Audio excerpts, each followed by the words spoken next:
cemetery has a story to tell.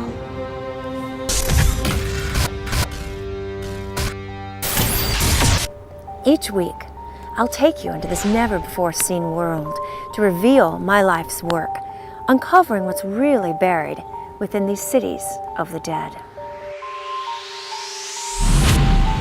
Today, I'm at the Evergreen Cemetery, where one of the largest mass murder-suicides in history lives on.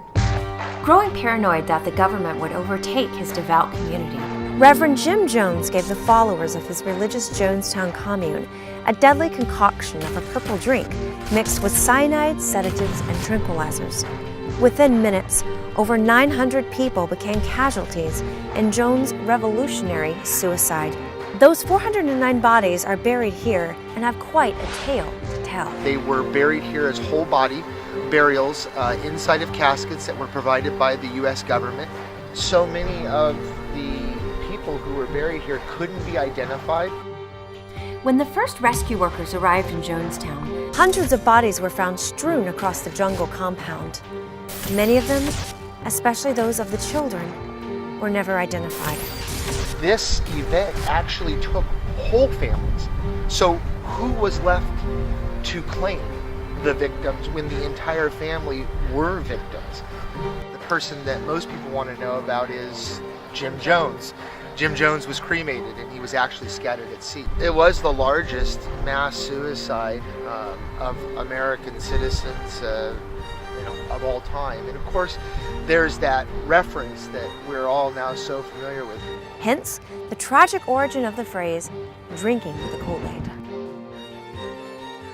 Across the globe, these grave sites are occupied by people whose spellbinding stories deserve to be told.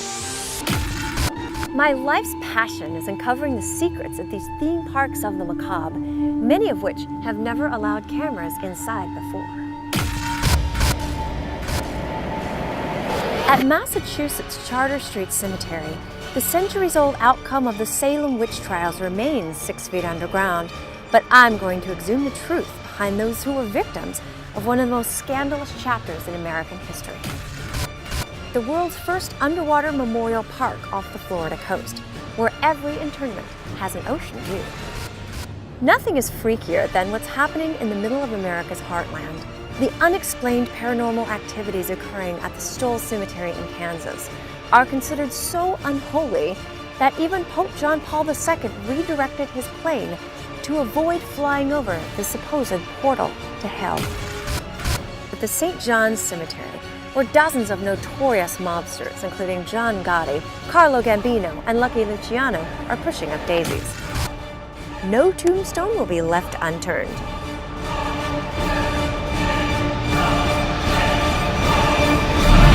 Who knows what I'll dig up next?